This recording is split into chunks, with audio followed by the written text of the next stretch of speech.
Chapter 1. The Alpha Who Was Supposed to Die. Seoha woke up screaming. Not because of pain, but because the ceiling wasn't his. Gone were the LED strip lights he always forgot to turn off, the half-finished iced coffee on his desk, the phone charging beside his pillow while BL novel tabs lay open until 3 a.m. Instead, above him stretched a vast dome of ivory and gold, carved with ancient sigils that pulsed faintly like a living thing. Silk curtains billowed softly, heavy with unfamiliar perfume. And at the foot of his bed, people were kneeling. Dozens of them.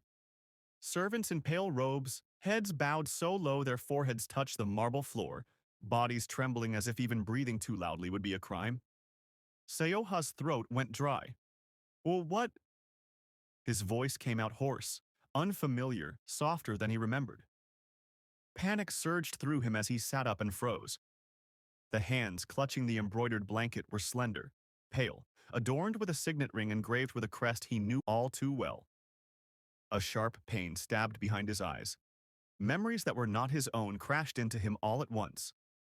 This body, this identity, this world, and worst of all, this novel. The Tragic Alpha Bride. A best-selling tearjerker BL novel. Seoha had reread so many times he could recite entire chapters in his sleep. A story he loved and hated in equal measure. Because the Alpha Bride in that novel died. Ah. Seoha let out a broken laugh as understanding settled in. No way, no, this isn't funny. His name here was the same, Seoha, but everything else was wrong. He was no longer Seoha, the lazy youngest son of a wealthy family in his original world.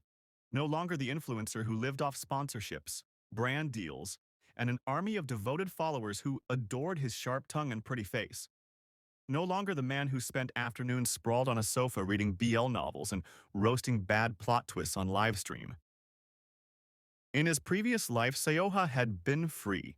Rich parents, no inheritance pressure, no expectations beyond, don't embarrass the family.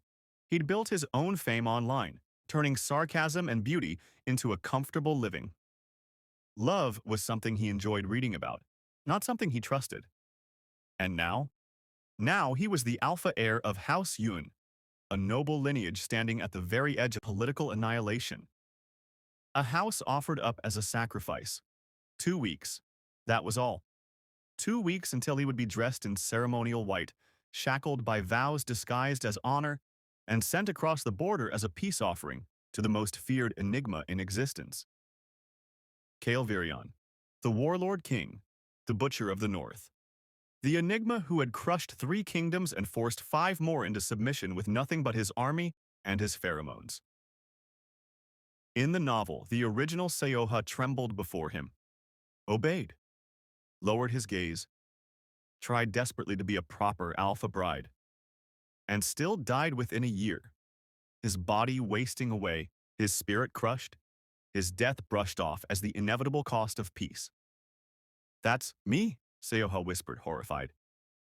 A servant flinched at the sound of his voice. Seoha dragged a hand down his face and exhaled slowly. Okay, he muttered. Okay, I've read worse setups. He swung his legs over the side of the bed, ignoring the way the servants gasped as if he'd committed a crime simply by moving on his own. I'm not dying, he said flatly, more to himself than anyone else. I refuse to be tragic. From that moment on, Seoha decided 2 things. First, he would not die for someone else's plot. Second, he would find a way back to his world. The truth of his situation revealed itself quickly. House Yun had lost a war. Not officially, but politically. Their land sat between the Virion Empire and its enemies, a strategic chokehold that Kael'Virion wanted without resistance. When negotiations failed, the Virion army advanced. Just enough destruction, just enough blood. Then came the offer. Peace in exchange for loyalty. And an alpha bride. The Yun family had offered Seoha without hesitation. He was the youngest, the least useful, the most expendable. In the original story, Seoha accepted his fate silently, believing sacrifice was noble. This Seoha scoffed. Unbelievable, he muttered, as he paced his lavish prison of a room days later, flicking through ancient texts and magical records. I get transmigrated and immediately assigned the Die Beautifully role. He searched for everything: magic circles, summoning rituals, dimensional theories. If transmigration existed, then return should too. At night, he lay awake counting days, planning contingencies, escape routes, poison resistance, political leverage, anything. But fate, it seemed, was already watching him with interest. Because unlike the original Alpha Bride Yun, Seoha did not bow his head. When the Imperial envoys arrived to inspect him, Seoha smiled lazily and asked if the Warlord King always collected people like trophies. When etiquette tutors scolded him, he yawned and corrected them. When nobles whispered that he should be grateful to be chosen, he laughed. "I'd rather be alive," he said lightly. "Call me selfish." Word spread. By the time news reached the Virion Empire, it was no longer of a meek alpha bride, but of a strange one, sharp-tongued, unafraid, smiling where fear was expected. And somewhere far away, on a throne carved from black stone and conquest and enigma, Warlord paused. Interest flickered. 2 weeks ticked down. Unbeknownst to Seoha, fate had already begun to rewrite itself. And the Alpha who was supposed to die had just stepped off the page. Chapter 2. A Bride Without Fear. The fall should have killed him. Yun Seoha tumbled from the palace balcony in a blur of silk sleeves and shouted curses, the marble rushing up to meet him as guards screamed his name. He remembered the sharp crack of pain at the back of his head. And then nothing. When he woke again, the world was quieter. Not peaceful, just hollow. The palace ceiling loomed above him, painted with ancient sigils of protection and conquest. Incense burned low at the corners of the room. His body ached, but not unbearably so. Servants hovered nearby, their eyes red as if they'd been crying. "Young master," one whispered, "thank the gods you woke up." Seoha blinked slowly. Young master? The word should have meant something, they didn't. Something was missing. Not memories exactly. He could speak, walk, eat, recognize faces, but there was a strange emptiness behind his eyes, as if entire rooms of his mind had been wiped clean. When he tried to think about why he had been on the balcony, his head throbbed sharply, warning him not to dig further. So he didn't. What remained, however, was very much intact. His laziness, his sharp tongue, his complete inability to take anyone seriously, and his instinctive dislike for being told what to do. "Why are you all staring like that?" Seoha muttered, pushing himself up on the bed. "I didn't die, did I?" Several servants burst into tears. "That bad, huh?" he sighed. The Yun family moved fast after the accident. Too fast. Doctors were summoned, priests consulted, and astrologers bribed. The verdict was unanimous. Seoha had survived, but his memories were unstable, fragile, best not provoked. And there was one memory in particular they feared returning. The resistance, the unwillingness, the refusal to marry the Enigma Warlord King. If Seoha remembered that, the peace treaty would shatter.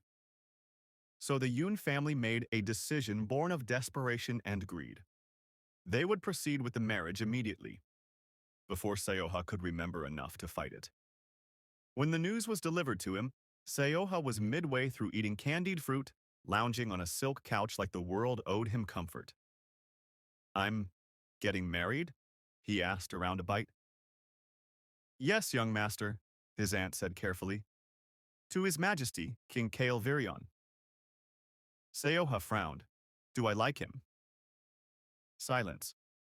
"That's not comforting," he added. "You will be honored," his uncle said stiffly. "This marriage will secure peace across 3 territories." "Oh," Seoha said flatly. "So I'm a political offering?" The room went cold. Then he shrugged. "Well, at least tell me, am I marrying someone ugly?" No one answered. Seoha grinned. "I'll take that as a no." Kale Virion had conquered kingdoms before the age of 20. An Enigma born under a blood moon, rumored to have crushed a rebellion with his bare hands. His presence alone could make Alphas bow and Omegas tremble. Soldiers feared him. Nobles obeyed him. Enemies prayed not to catch his attention. So when he arrived for the wedding, the entire capital went silent. Kale expected many things from his Alpha bride. Tears, shaking hands, fear masked as obedience. What he did not expect was, "So this is the Warlord King?" The voice was light, curious, mildly unimpressed. Kale turned. The Alpha stood in ceremonial white and gold, posture lazy, gaze sharp. Instead of lowering his head, he tilted it, studying Kale openly like one might inspect an expensive artifact. "You're taller than I expected," the Alpha added. The court froze. A noble fainted. Kale's golden eyes narrowed, a dangerous gleam flickering within them. "You are not afraid," he said. The Alpha hummed. "Should I be?" Kale stepped closer. Each footstep echoed like a death sentence. "You belong to me now." The Alpha smiled. Slow, unapologetic, lazy. "Congrats," he said. "Try not to be boring." Something inside. Kale snapped. Not anger. Interest. The marriage was extravagant beyond reason. Jewels, silk, enchanted wine, music that echoed across the capital. It was a union meant to display dominance and submission. But the Alpha bride did not play his part. He yawned during formal greetings, critiqued the palace decor, and during the wedding night, he sprawled across Kale's bed like he owned it. Kale stood at the doorway, watching his new husband steal the blankets and mutter about the mattress being acceptable. "You fear nothing," Kale said quietly. Seoha cracked one eye open. "I fear bad food and boring people." "You will regret speaking to me like this." "Maybe," Seoha replied lazily, "but probably not." Kale did not touch him, did not force him. He simply watched. Days passed, then weeks. The Alpha bride laughed loudly in Kale's halls, spoke without permission, argued with ministers, and curled up against Kale's side at night without realizing it, drawn unconsciously by the Enigma's presence. Kale noticed everything. The way Seoha wrinkled his nose when annoyed, the way he leaned into warmth, the way his scent slowly changed, mingling with Kale's own pheromones, soaking into his clothes, his skin, his breath. Without realizing it, Seoha was being claimed in ways far more dangerous than chains. And Kale found himself watching the Alpha sleep. Found himself dismissing others too easily, growing irritated when Seoha wasn't near, feeling something dark and territorial coil tighter each day. This Alpha did not submit. He belonged. And Seoha. He didn't hate the way Kale's presence wrapped around him, didn't mind waking up drenched in his husband's scent, didn't question why Kale was always there. For the first time in his life, he slept without fear. And far above them, fate smiled. Because the Alpha who was supposed to die had just become the Enigma King's obsession. Chapter 3. Domestic Chains. Yoon Seoha no longer remembered that he was supposed to die. That fate, written in ink and tragedy, had never existed in his mind. There was no looming countdown, no fear of an ending carved in stone. There was only one truth now. Kale Virion was his husband. And God's help anyone foolish enough to forget that. The palace learned quickly. A noble who stared too long at Seoha during a banquet was escorted out under Kale's silent gaze and never invited again. A visiting Alpha ambassador who brushed Seoha's sleeve accidentally found himself reassigned to a frozen border post by dawn. Kale said nothing. He didn't need to. His possessiveness filled the palace like a living thing. Seoha noticed it, of course. Kale was always there. Too close. Too attentive. Too aware. If Seoha leaned against a pillar, Kale would appear at his side. If Seoha laughed with a courtier, Kale's hand would settle at his lower back. Casual, proprietary, final. His pheromones followed Seoha everywhere, heavy and warm, wrapping around him until servants bowed deeper and nobles kept their distance. It was a lot. "You're doing it again," Seoha muttered one night, sprawled lazily across Kale's chest as if the Enigma King were nothing more than a glorified pillow. Kale didn't move. Instead, he bent his head and pressed his face into the curve of Seoha's neck, breathing him in like air. "You smell like home," Kale said quietly. Seoha snorted. "You're insane." Kale smiled, soft, unguarded, terrifyingly sincere. "Only for you." Their marriage did not resemble the legends written about kings and warlords. It was loud, messy, domestic in the strangest, most infuriating way.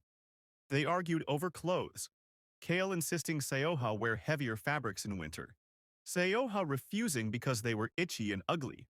They argued over meals, Seoha demanding sweet desserts before dinner, Kale allowing it because Seoha smiled when he won. Seoha took over Kale's study without asking, lounging on the Enigma's desk while Kale reviewed military reports. "This chair is uncomfortable," Seoha complained. "It was handcrafted for a king," Kale replied.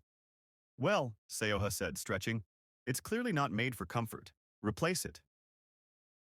Kale replaced it the next day. The court whispered. The king did not care. Afternoons were spent tanked together in sunlit rooms, Seoha half asleep while Kale pretended not to watch him breathe. Nights always ended the day, Seoha curling into Kale's arms without conscious thought, drawn by pheromones that made the world fade away. Kale would press slow kisses to his face, his jaw, his neck, right where the mark would one day be. At 3 months into their marriage, Seoha joked, careless, smiling, unthinking. "Maybe I'll leave one day." The air shattered. Kale froze. For the first time since their marriage, Seoha felt something sharp, raw terror, pulse through Kale's usually ironclad control. "What did you say?" Kale asked softly. Seoha blinked. "I was joking." The world ended that night. Not in violence, in fear. Kale held him like a man clinging to the edge of sanity, pheromones flooding the room, desperate and overwhelming. When dawn broke, Seoha woke with his body heavy, his senses wrapped tight around one truth carved into his very soul. He had been permanently marked, not out of lust, not out of dominance, but out of terror so deep it had driven a king to madness. Seoha touched his neck, fingers trembling. Claimed, bound, and somehow safe. Kale hovered, watching him with eyes full of something broken and worshipful. "I won't let you go," Kale said hoarsely. "Never." Seoha studied him for a long moment. Then he sighed, reached out, and pulled Kale down by the collar. "Good," he muttered. "I wasn't planning to leave." From that night onward, Kale never loosened his hold. And Seoha never asked him to, because at the end of every chaotic day, past the banter, the arguments, the madness, it was Kale's arms that he slept in. Drenched in his husband's pheromones, unafraid of the world, unaware that fate itself had already been rewritten, and that love, obsession, and chains had become indistinguishable. Chapter 4. Memories that shouldn't exist. 1 year and 8 months into their marriage, Yoon Seoha began seeing things that did not belong. At first, it was harmless. A rectangle of light hovering in the air when he closed his eyes. Too thin, too bright, a city skyline cutting through his dreams, tall buildings stacked like glass and steel instead of stone and magic. Words scrolling endlessly as if someone were turning pages on a screen that didn't exist. He woke with his heart racing, fingers clutching Kale's sleeve. "Bad dream?" Kale murmured, already awake, already holding him. Seoha frowned, then shrugged. "Probably. Don't look at me like that. Go back to sleep." Kale did not. He never did when Seoha looked unsettled.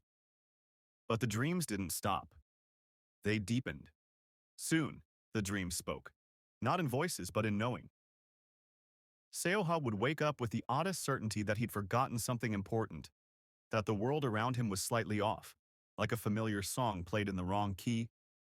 Still, he said nothing. Because life was good, too good to question. The day everything changed began with a stupid argument. I told you, Seoha said, lounging bonelessly across Kale's lap. That strawberry milk pudding is mine. Kale raised an eyebrow. You had 3. And, Seoha snapped, I planned for 4. You'll spoil your appetite. Seoha stopped, blinking. No, wait, I'm not. Kale stiffened. You're not feeling well. I'm fine, Seoha lied immediately, even as dizziness rolled through him.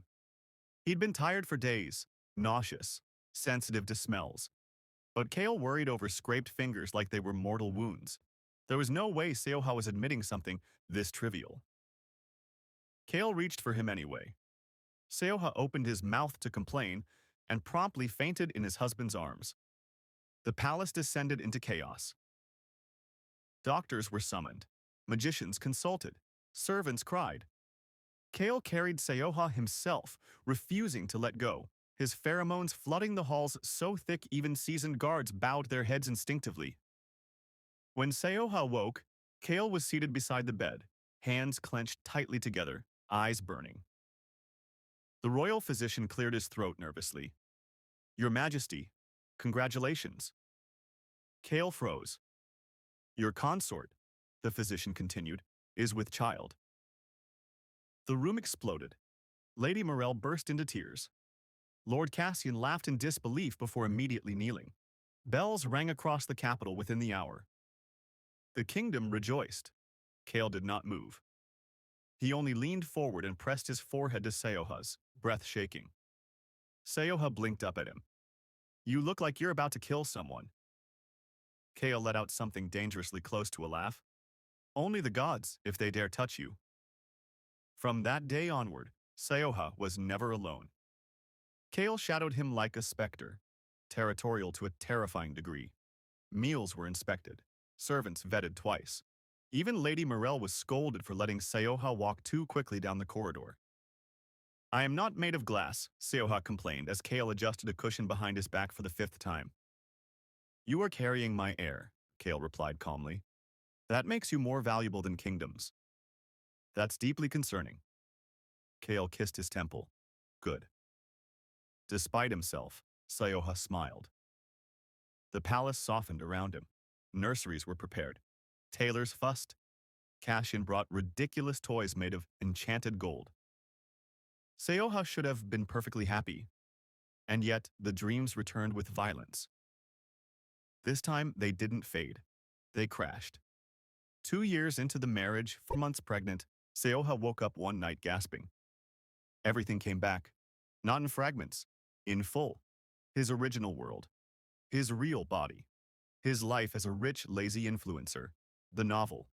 The tragic alpha bride. The alpha who was doomed from the start. The alpha who should have died. Seoha sat up in bed, hands shaking, sweat soaking his nightclothes. I wasn't supposed to be here, he whispered. He remembered searching for escape routes, remembered planning to leave, remembered the accident, remembered that this world was never meant to be his. His gaze dropped to his stomach. Too late. He spent the night alone, sitting by the window, staring at the palace lights. The knowledge crushed him from the inside out. He could leave. He knew how now, but leaving meant abandoning Kale, the life they built, the child growing inside him. At dawn, footsteps sounded behind him.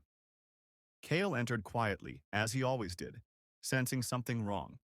Without a word, he knelt before Seoha, pressing his forehead against Seoha's knee, a habit born of devotion rather than submission. You didn't sleep, Kale said. Seoha laughed weakly. Neither did you. Kale looked up. His eyes searched Seoha's face with frightening intensity. You're different. Seoha didn't deny it. Kale's hand slid instinctively to Seoha's waist, possessive, grounding. Tell me what you're thinking. Seoha stared at him for a long moment. Then he reached out, cupped Kale's face, and leaned forward, resting his forehead against Kale's.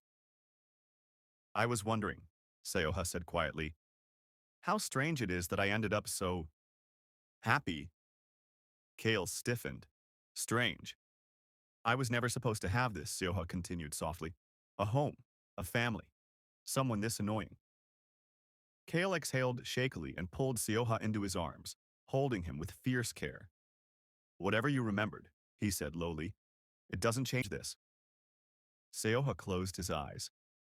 The truth burned in his chest, but so did love. Even if the plot had changed beyond recognition, even if fate had been torn apart, he was glad. And somewhere deep within the fabric of the world, the story, completely rewritten, accepted his choice without resistance. Chapter 5. Their Happily Ever After. Yoon Seoha's pregnancy was treated as a matter of national security. It started subtly. Extra cushions, shorter walks, sweeter meals, but it quickly escalated into absolute madness. No stairs, Kale ordered calmly. Seoha stared at him. It's 3 steps. No stairs, Kale repeated, already lifting him into his arms. I can walk. You can be carried. The palace adapted around them. Railings were padded, floors enchanted against slipping. Servants were assigned solely to watch Seoha breathe properly. Lord Cassian once muttered, at this rate, the heir will be born wrapped in armor. Kale did not deny it.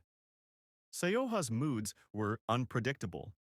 One day he cried because his tea tasted wrong. The next, he threatened a minister for breathing too loudly near him. Kale indulged every whim without question, territorial to the point of absurdity. You glared at him, Seoha accused once. He looked at you, Kale replied. That's his job. Then he should find a new one. Despite the constant hovering, Seoha laughed more than he ever had.